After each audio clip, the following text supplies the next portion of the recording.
Gyaru0.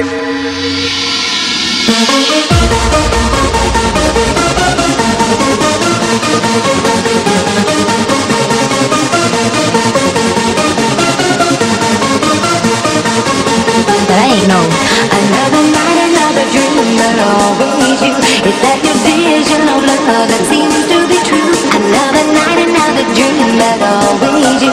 In the night I dream of a love so true. Be patient.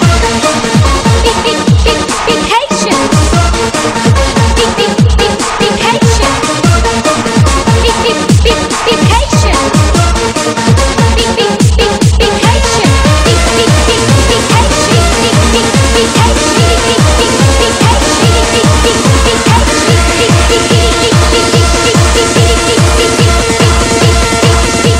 Hi there.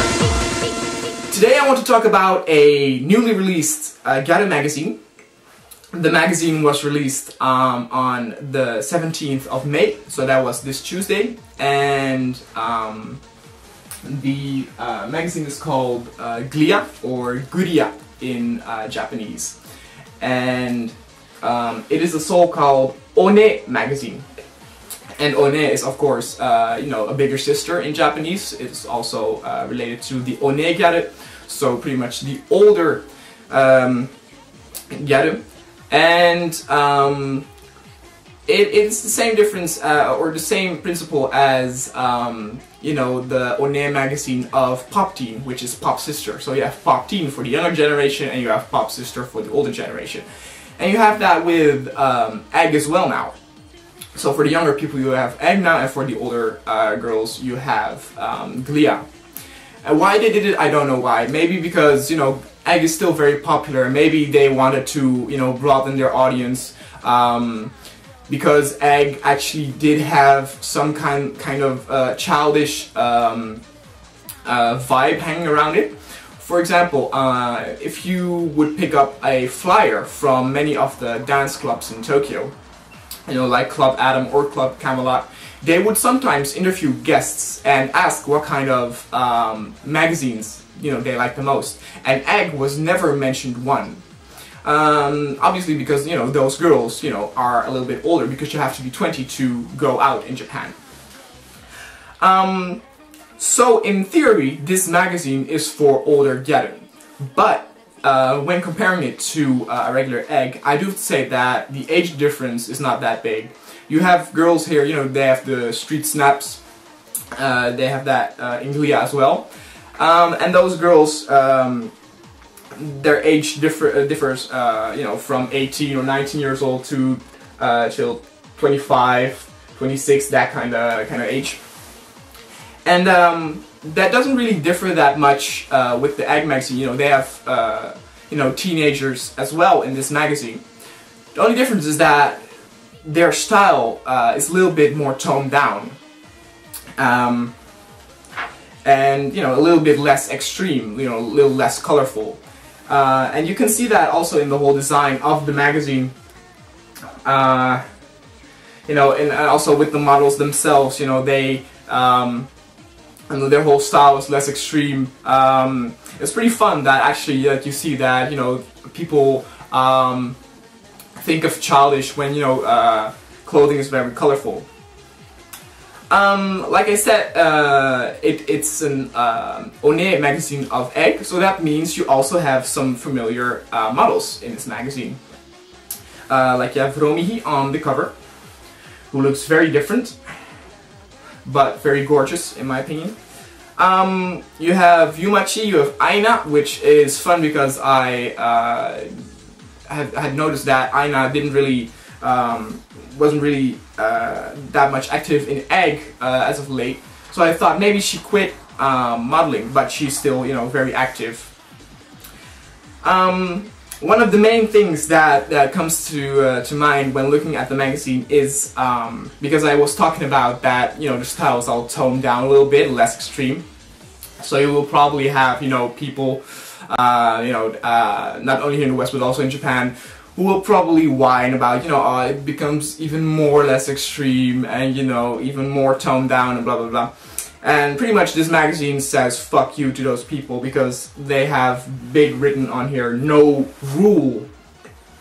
So, you know, that means, you know, those picky people who, you know, say that true gyaru are only, you know, those that are extreme or whatever.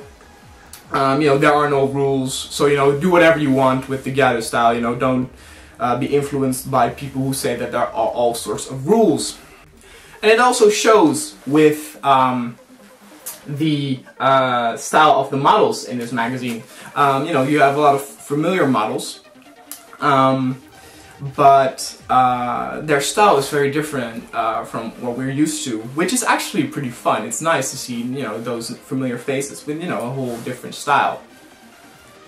And it's funny because one thing that I have with, I also have this with nuts, so, you know, it's particular with the One magazines. But for some reason, I think those girls, those models, or their style is far more similar to girls in the West. And I don't know what it is, probably a makeup thing or something, but people always say to me, you know, those gyaru, you know, they always look so, you know, so foreign, you know, they don't look like Japanese girls anymore with their blonde hair and their blue eyes. But I have to disagree with that because, you know, for me, I still see that, you know, Asian origin in that, and that is something that I like so much about, you know, that whole gyaru style. But for some reason, that fades with many models of the One magazines. Romihi is on the cover and is probably going to be the main model of this magazine. And I don't know if, you know, she's going to be like the main model for the rest of, you know, the issues. I even heard people talking about that Aina was going to be the main model, but in this issue, you know, there's a lot about Romihi. And, you know, there's only one issue out right now, you know, one volume, so it's difficult to, you know, really make an opinion, a statement about this magazine.